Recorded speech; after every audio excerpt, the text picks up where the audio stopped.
Hey everybody, I'm Tom Vasel. I'm Wendy Yi. And today we're taking a look at the Little Flower Shop dice game.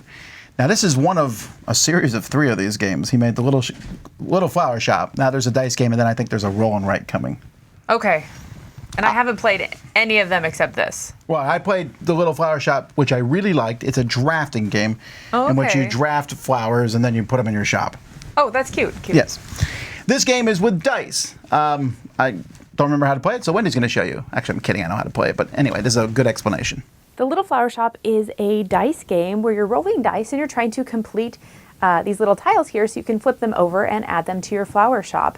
It takes place across 6 days or 6 rounds, and you'll be completing 6 flowers throughout that time. A day begins with everyone rolling their dice, and the person with the lowest on their initiative die is going to go first. And basically throughout the day, you're going to be rolling your dice and collecting 1 or 2 dice as you roll them, slowly working on completing one of these objectives up here. The first person to complete their dice takes the lowest amount of money, and then they get to choose one of these flowers to collect.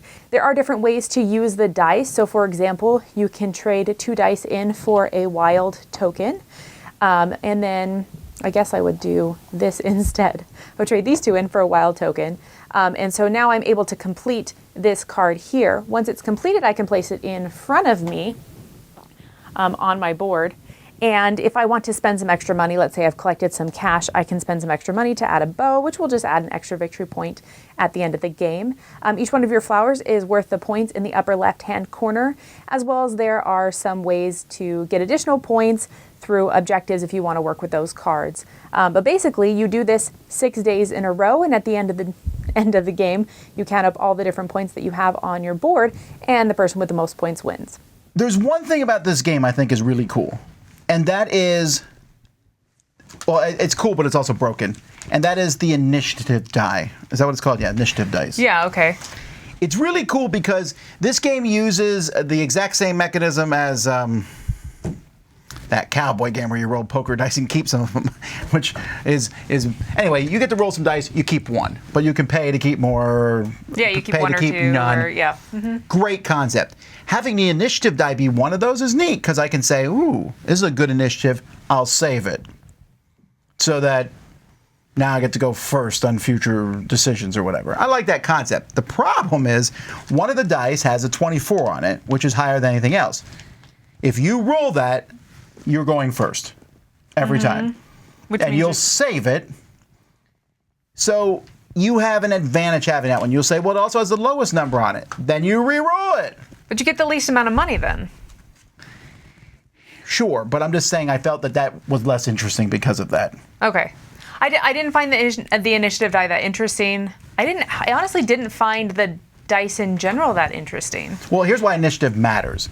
When you're playing a multiplayer game of this, there's going to be a certain number of things out there. You are slowly collecting stuff.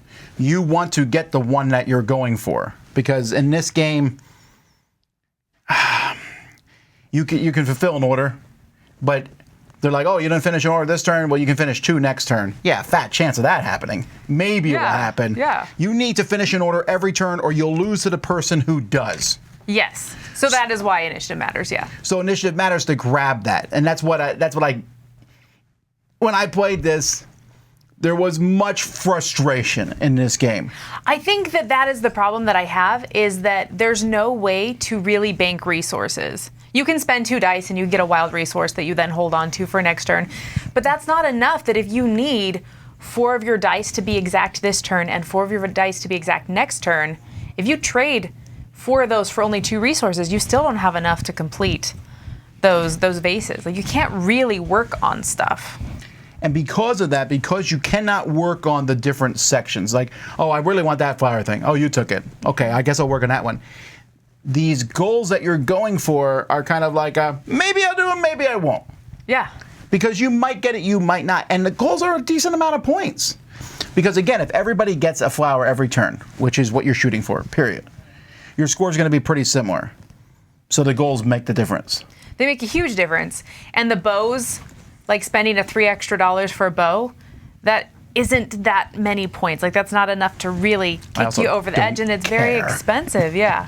I feel like this had pieces that, like, if I looked at it initially and I thought, like, this is a game that I would enjoy. It's got the cool objectives that you're working towards. You're trying to puzzle out what flowers do I want in my shop? Where do I want to place them physically to get points? I thought that was all really cool, and then I realized that I actually had very little choice in any of that. And so I'm like, is this a game that they like tried to make a game and then they only half made a game? Like I just don't feel like it's all there. A very similar look to the first one. The first one had a shelf and the 3, and you were putting flowers on them. And I really liked the motif of this. Like, ooh. And I also enjoyed the little. I was trying to guess all the words they did on the little cross stitching. I just like how it looks when it's done. But this is, like you said, this is definitely one of those games where I pride myself. Usually, I read a game and I'll be like, oh, this is gonna be good. And that's what I thought when I read the rules here. Yeah. And then I played it and I was like, oh, but it's not. And it's because it's too tight. It's a really tight game, but it's also random. Yeah, it's super random, and I feel like it's overly simplified. There's not enough dice mitigation. And like if I'm gonna do this one needs 5 purples. My first turn I roll all oranges. And I'm like, oh, okay, I guess I'll go for the orange flower, but there may not be one.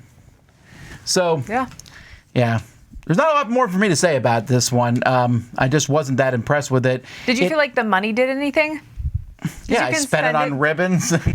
You can buy wilds with it. And wilds, that's what we did. And you can choose to gain an extra die or not gain a die. Like, the money was not interesting. Well, I'm telling you, because of the way initiative works, if you go last, you're like, you get more money. What are you going to do with it? I'm going to buy wilds. Because you have to. You're going last. You can't do anything else. I mean, every game plays the same way. It's like, I can finish that one. That's the one I'll take. Not which one will I do. I can finish that one. You can't finish that one, so you got to spend money to get wilds. Yeah. And then you'll finish it. So. Sad disappointment. Not a lot of choice there. I'm giving it a 3. I have zero desire to ever play this again. I felt like it was just a random mess, and all the things that I was excited about, I didn't really get to do. I'm higher than that. I'm giving it a 4. I didn't, because I love the theme. I like flower shops. I like going to a flower shop and picking out a nice arrangement of flowers. I like the concept, and I really like the original game. And I want to like this dice mechanism more, because I like it so much in the game whose name I cannot remember. But it's a good mechanism. The dice are okay quality, but yeah. It just leaves everyone cold, and it's going to leave at least one person at the table, I think, very frustrated, because you can easily get shut out a couple turns in a row, and the game doesn't have enough turns that it matters. Yeah. Anyway, that is the Little Flower Shop dice game. Want to be clear, I like the Little Flower Shop, but not this one. I'll have to play that one instead. Anyway, until next time, I'm Tom Vasel. I'm Wendy Yi. Buy someone some flowers today.